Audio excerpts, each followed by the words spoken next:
Hello, guys. This is Lydia, the lifestyle coach, and we are ending eating disorders using nothing but your brain. And eating disorders means any relationship that you have with food, that if that persisted for the rest of your life, that you would not be able to do what you wanted to do, you would not be able to be who you wanted to be, and it would get in the way of you being authentic to who you are and what your values are. And that can be overeating, that can be binge eating, that can be bulimia. And bulimia means that you have a cycle in there where you're trying to compensate for all the things that you're overeating or binging. That can be starving yourself, that can be restrictive dieting, that can be over-exercise, that can be chewing and spitting, that can be vomiting the food. It can be so many things, or laxatives. So if you have that compensating behavior, but either way, it's just all different forms of the same thing, which is a distorted relationship with food. And when you end that using your brain, which means that anywhere you go, you get to be free.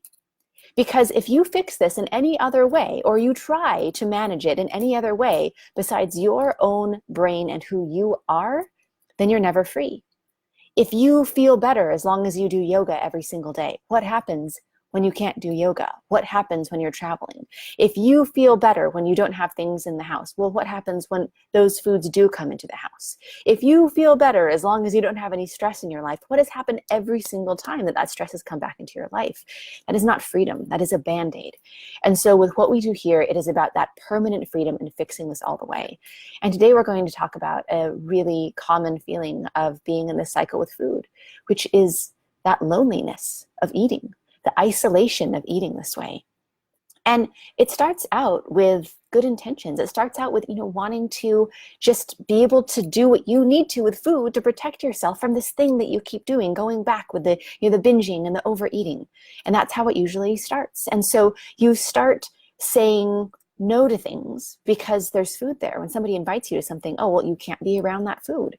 You go crazy. You don't think about anything else. You keep on thinking about the snack table. Okay, well, I can't go out with friends. Everyone else goes out and they have a drink or they have dinner, but I can't go. And so you start saying no to events, and you start breaking down those relationships with the people that you care about, because it seems like everywhere you go, it's surrounded by food. Or if you do say yes, you can't be present. You go and you would love to have a conversation with people around you, but it's like you can't even hear them because you're just thinking about, the menu that you've looked at beforehand before you've gone to the restaurant, and you've poured over that and you've decided what you wanted. And are you going to let yourself have this? And are you going to let yourself have dessert? And no, you should probably have this. And it's not okay. And, the restaurants have a lot higher calories of stuff. So you probably have to search all the ingredients, and you've done all this research beforehand. And then you go and they put the menu in your hand and everyone else is talking and not even really looking at the menu yet. But it's like you are so fixated on, even though you've already looked at this menu, poring over it over and over again. And what should you get? And what should you add to it? And what should you not? And if you do this, what are you going to have to do the next day to make up for it? And what if you can't, stop yourself midway through? And what if you end up eating it all? And, restaurants have really large portions. And, what are you going to do when you feel so full? And if you deprive yourself now, are you just going to binge when you get home? Or if you don't deprive yourself now, then what are you going to do when you get home? And then if you binge on top of that, and it's just this constant round and round and round. And so you can't be present with the people that you're there with. I remember so many family dinners where it should have been a special occasion, where there are literally pictures of us all at dinner, and my little girl is being cute and everyone else is chatting and people are interacting with her, and I'm there with a menu in front of my face.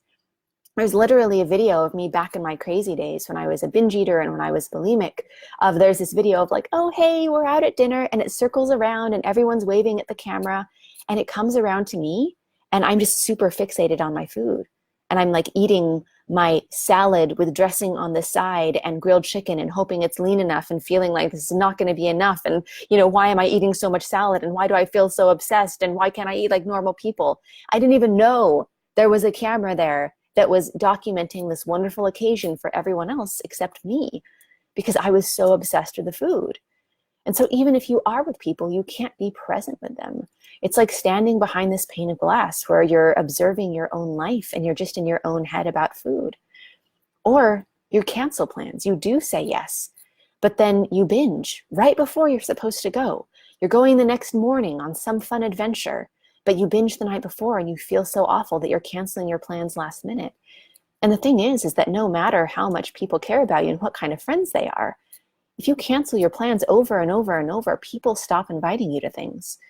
And so you start getting less and less invites. And then you don't want to go places because you don't want to see people that you used to know. Because you're 20, 50, 70 pounds heavier than when they saw you last because you're in the cycle with food. Or they saw you when you had lost all the weight and now you've gained it back. Or they saw you when you talked about how amazing the surgery would be and how this is finally your answer. And despite spending $30,000 on gastric bypass or, getting a sleeve on or whatever else you've done, that you've now stretched out your stomach that you surgically removed because you continued to binge even after that. And you can't bear for people to see the failure of you going to such extremes and gaining all the weight back again. And so you stop going to places where you would see old friends because you're too embarrassed to. And you can't be close to anyone because you have this secret. Because you go home at night and after everyone sees you eat healthy all day, you go home and you binge. And so even if you find that special somebody that you want to be with, even if you want to be in a relationship, even if this has kept you back from being in a relationship and now you're in your 40s or in your 50s and you're wondering now that you know that you are too late to have kids and a family, at least you want some companionship. But even if you did find someone wonderful, what are you going to do? Are you going to see you binge at night? Are you going to try to hide it? Instead of binging at home, are you going to binge in your car? How are you going to explain why you're heavier all the time? How are you going to explain why you're in such a terrible mood and you don't want to be touched and you're so grouchy with everyone because you feel so awful about yourself and what you've done? And so it keeps us from being out, it keeps us from being in relationships. And we don't want people to see our failures that are so visible because no matter how healthy they see us eat, they see what happens to our bodies. They see our brittle nails and our hair falling out, or they see our 50 pounds of weight gain, or they just see how exhausted we are all the time and they don't know why. But we know why. It's because we're doing this to ourselves. And even if you are in a relationship, you're having to hide this and you feel so distant from the people that you should be closest to because you're staying up at night. Everyone else goes to bed. You rush the kids to bed because you want to binge and you let your husband, go to bed and you're like, oh yeah, I'll catch up. Or you sneak out of bed at night and you go and you eat and you try to be quiet and you're binging in the kitchen.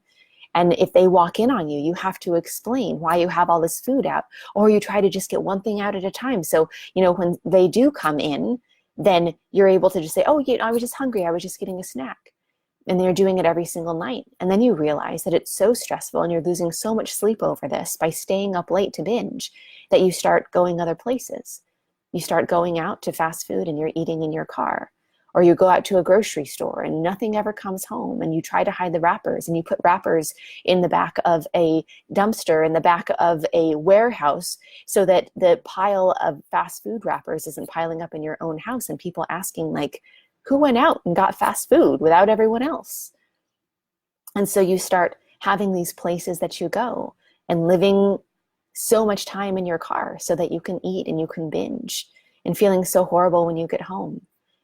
And with the people who do love you, that are dedicated to you, that you've been in a marriage with for 40 years, when they come and they want to be close to you and they want to be intimate with you, you push them away because you feel so disgusted with your own body. You can't stand the idea of someone else touching you.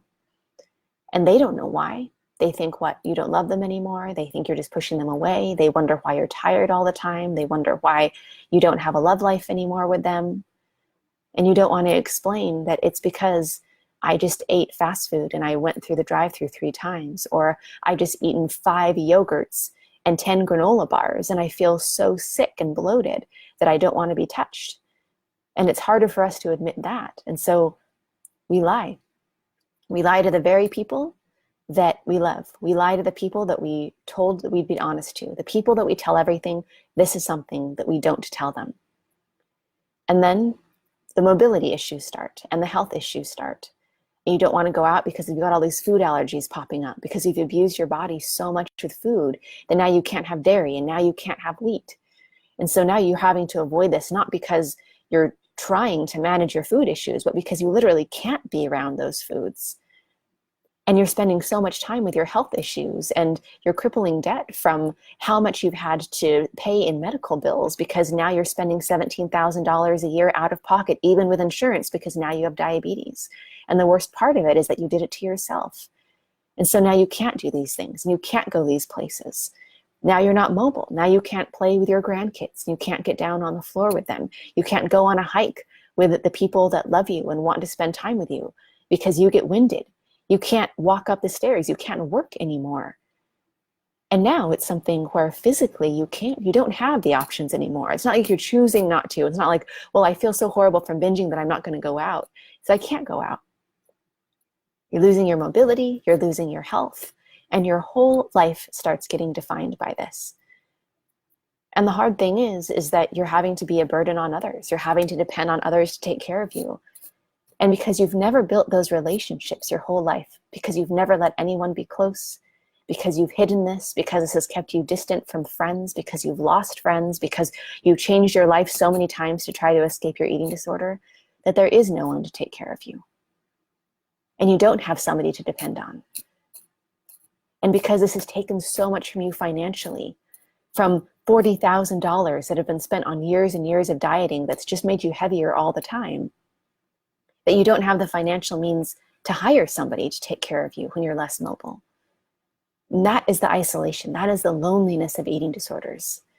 When we look back every decade that this has happened, when you really look at how long this has been part of your life, when you realize, wow, I'm 50 years old and 30 years of my life has been an eating disorder, or 40 years of my life has been an eating disorder, and it doesn't get better. It only gets worse.